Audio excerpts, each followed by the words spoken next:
Good afternoon, members of the media. Good afternoon, Trinidad and Tobago. This is the Trinidad and Tobago Police Service press brief for today, and the date for today is Tuesday, the 26th of August, 2025. I am Public Information Officer, Inspector Michelle Lewis. Welcome. The Caribbean Premier League in relation to the cricket CPL 2025 is scheduled to begin in Trinidad tomorrow, Wednesday, the 27th. The goal commander through Trinidad and Tobago Police Service is Assistant Commissioner of Police, Mr. Wayne Meister. Mr. Meister is joined today by one of the officers attached to the Operational Command Center within the organization, and that is WPC Daniel Ambrose Mitchell. I now hand you over to the goal commander for CPL, ACP Meister. Sir? Thank you very much, Ms. Lewis. Thank you very much to everyone, members of the public, members of the media. As we know that, as mentioned by Ms. Lewis, the Caribbean Premier League started on the 14th of August 2025 in St. Kitts, Warner Park, and it will conclude on the 21st of September 2025 at Guyana, Providence in Guyana. 34 games will be played, pertaining to 6 territories.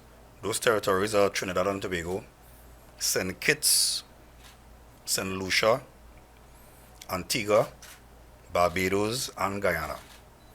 Each territory will host 5 home group stage games.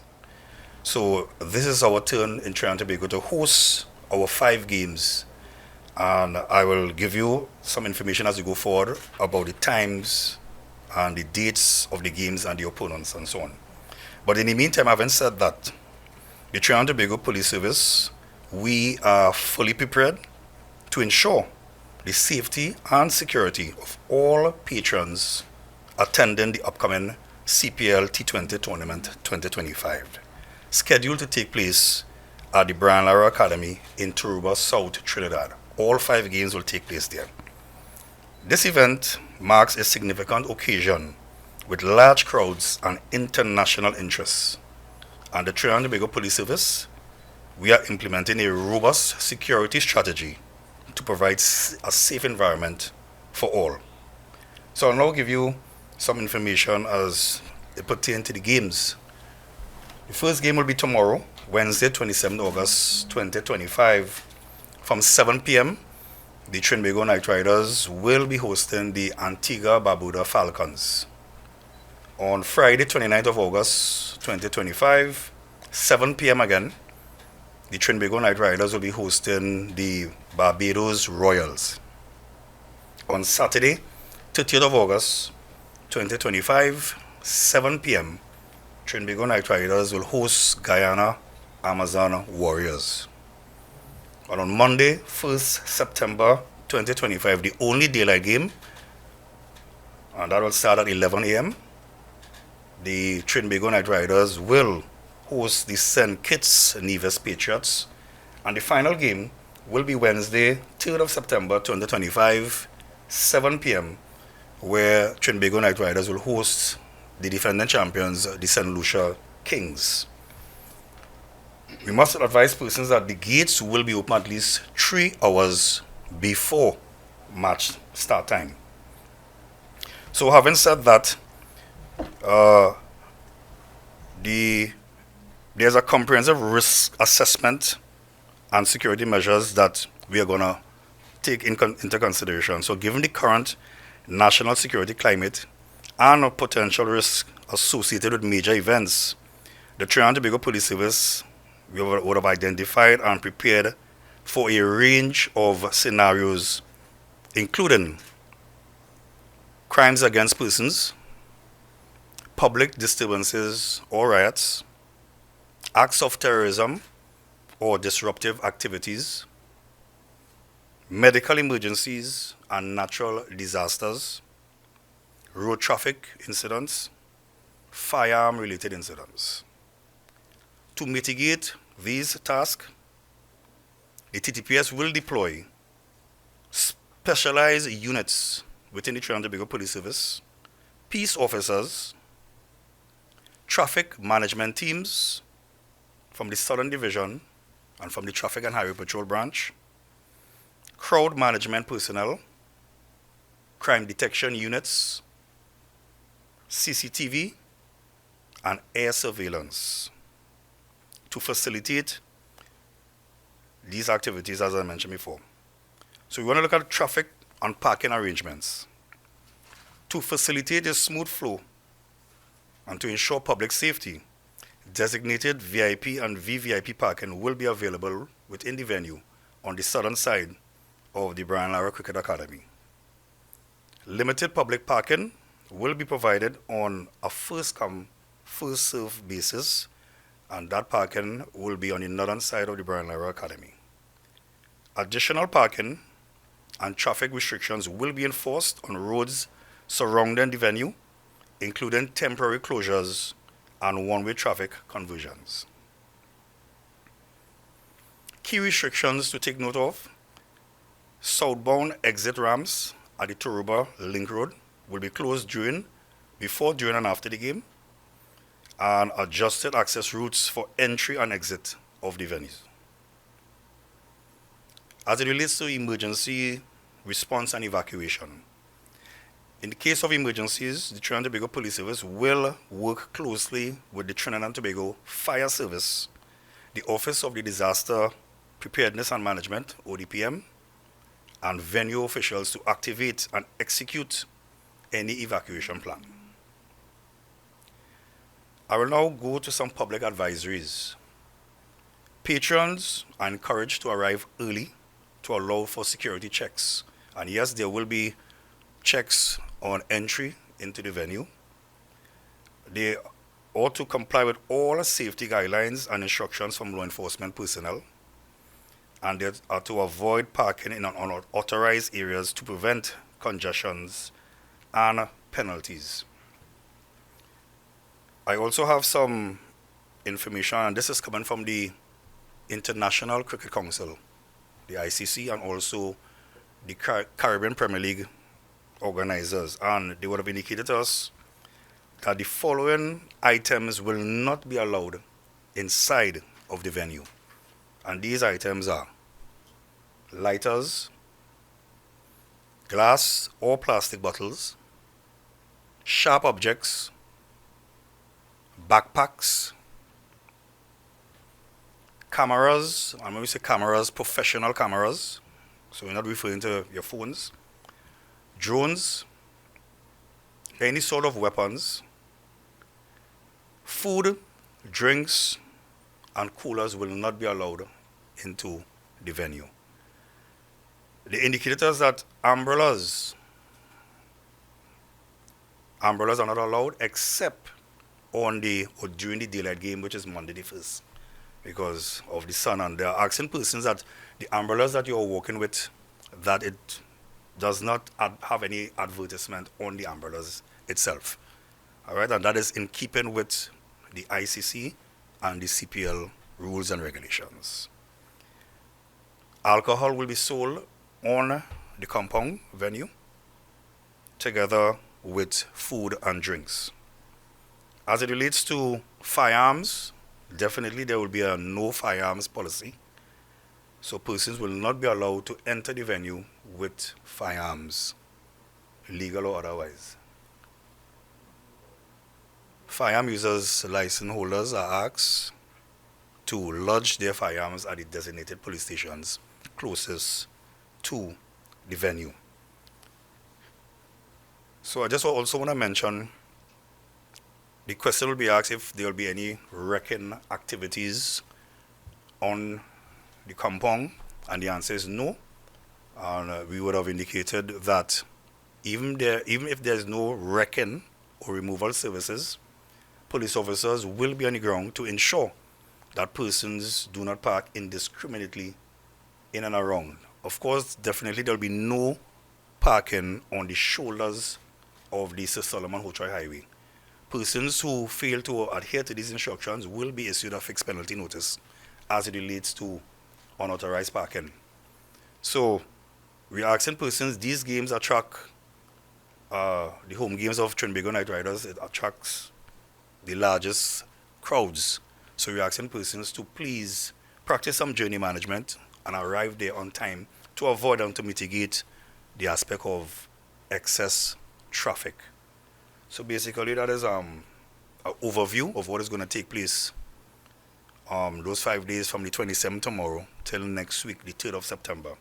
I will now ask Ms. Mitchell Ambrose, who is a member of the Operation Command Center and who is working closely with the organizers of the CPL. Say something.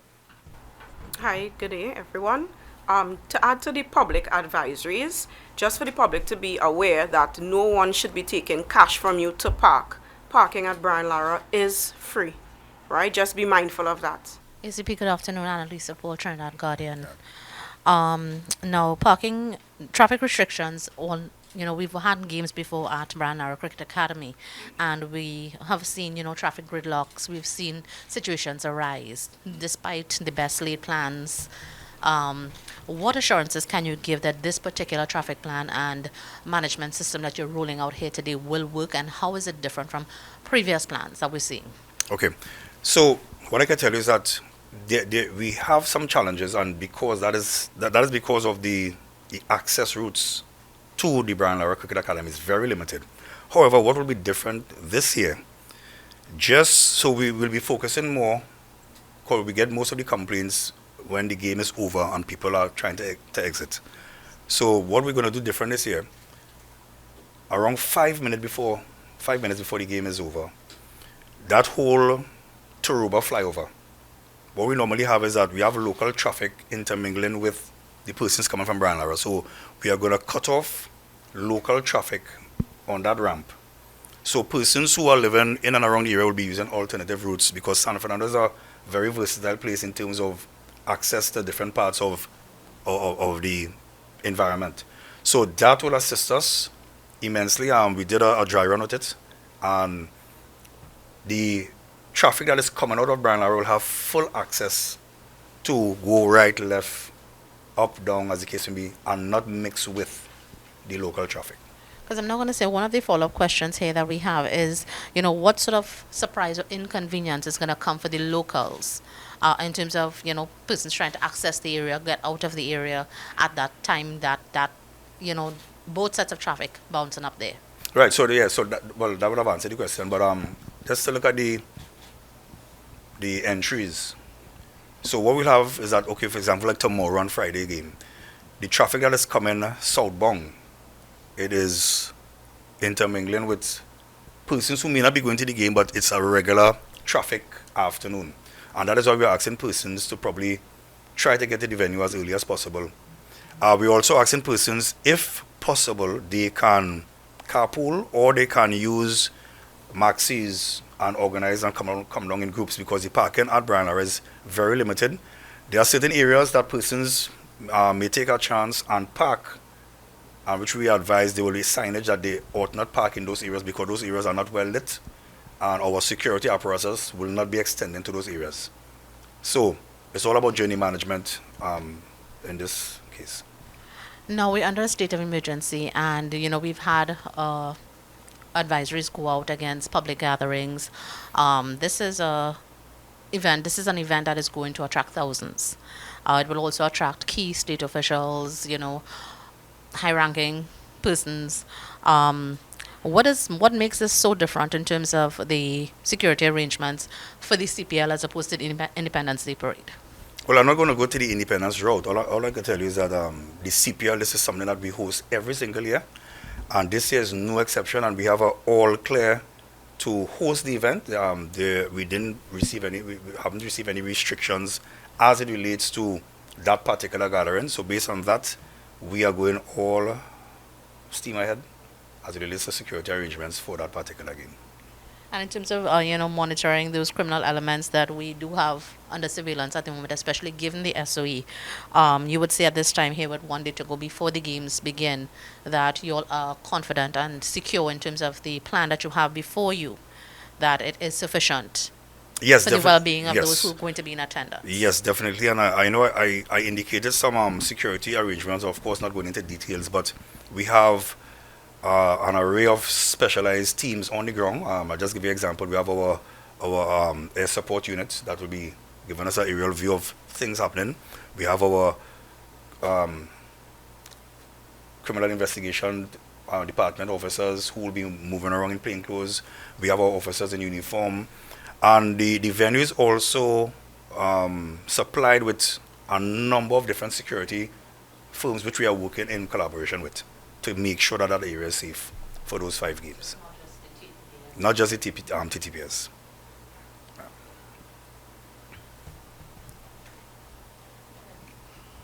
Joey Bartlett here with Newsday. Now you said that you have given the all clear, etc., and you began saying there's a robust security plan in place. Is it a increased or intensified police operation as opposed to last year's game, or is it the same as last year? Well, I will say we always try to get bigger and better. And the CPL is growing in numbers in terms of when we did our analysis and research, the numbers are getting bigger in terms of the crowds and so on. So this year, of course, definitely, we are going to be bigger, we're going to be better, we're going to be more robust in our security, because I mentioned earlier that this CPL, it's under the ICC and it's an international event, and we are on the world stage. So based on that critical event, we want to make sure that everything goes well in Trinidad and Tobago. Final question for me, perhaps Mrs. Mitchell may be able to answer, because you're working closely with ICC. Now, you know, earlier he said no plastic bottles of any kind. It's just... And plastic he mentioned as well. But no bottles on a whole, nothing can So come no in. plastic at all at all. I'm not going to say But- you indicated as well, no coolers, nothing. Yeah, but liquids plus. aren't the only, or liquids that you consume aren't the only things that you carry in plastic bottles. We have Repeat the hand question? creams, sanitizers, the no plastic. I was Yeah. just curious as to... Well, I mean, at the gates, they should have the label as to what you can and cannot Okay, come so in it's with, only so they will just- guide you as to what you can and come in with, can and cannot come in with. Okay, because the blanket, no plastic bottles was... It's vague, yes. yeah. Yeah. But why wait until you get to the gate to then tell persons, because at that point you'll have to be discarding things that persons could just leave at home or leave in their vehicle. But what I I can mean- tell you is that the bottles that you're referring to is in relation to drinks, Okay. right? I was also told by one of the organizers yesterday, is something that they indicated that they will be flexible to persons. You may have a person who may probably have a special diet and may not be able to consume the food in there, and so they will use the discretion as the persons who come in with, who may have medical issues. So that will be in place, yes. Good afternoon, Urvashi from TV6. Mr. Meister, when you spoke about air surveillance and the air support unit, we're talking about drone technology, or is it that we have helicopters or something doing air surveillance? No, drone technology. Okay. Our unit is equipped with that. You did say that alcohol is being sold at the venue. Is it that blood alcohol concentration tests will be done as people exit, or people who you suspect may have had a little too much to drink? Well, right. So that is a question, and I'll answer it this way. And I was supposed to mention it. I was going to mention it in the closing of the press briefing. That the night games, right? The 4 night games. It starts at 7 and it will finish at around 11ish. So we are also urging members of the public. We know that they will be consuming alcohol. Of course, their safety is our priority as well. So we are asking persons to be vigilant on the roads to ensure that they arrive home safely. What I can tell you is that police officers, we will be on the ground after the games. Firstly, to ensure that traffic is moving in a manner, and after which we continue our normal operations, and those operations will include stop and search, DUIs, speed tests, and so on. So it will be a normal operations by the TTPS doing those activities. Now, you did say that at the venue there is limited public parking. People are not allowed to park along the highway, understandably so. But what additional parking is available, and has the TTPS considered urging the organizers to have a shuttle service, separate parking, off-site parking, and a shuttle service to alleviate some of that traffic consideration? The parking arrangements would be done based on ticket sales, and if the organizers would have seen that the ticket sales would have exceeded a certain amount, they would have accessed the nearby parking lots. But as it stands, the venue itself would be able to hold the amount with the ticket sales. Okay, I gotcha. I just have A small question, kind of off topic. I believe ACP Meister may be able to answer. Just yesterday, Dr. Rowley issued a statement. He said that, about this, the government allowing, to some extent, the U.S. to utilize or allegedly utilize some of our territorial waters. Dr. Rowley issued a statement saying that crime should not be used as a cop-out to allow the U.S. to occupy territorial waters or set up a quote-unquote base here.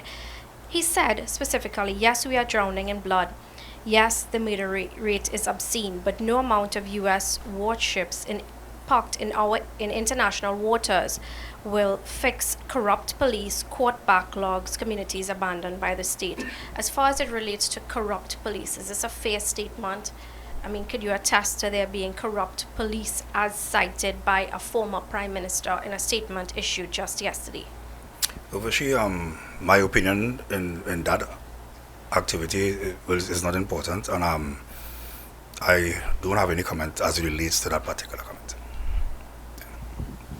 Hi, Sonolala, TDT News. Mr. Meister, ACP Meister, just I think last year or the year before, there was some altercations in the stadium. I'm not sure if it's in Trinidad itself. I'm not sure if it was in Trinidad itself. But would police be deployed inside the stadium as well? Yes, definitely. We have officers inside the stadium and outside. I indicated to you that the inside of the stadium as well, we have a number of security firms that will be working in collaboration with. However, if you go to the inside of the venue, you may see officers.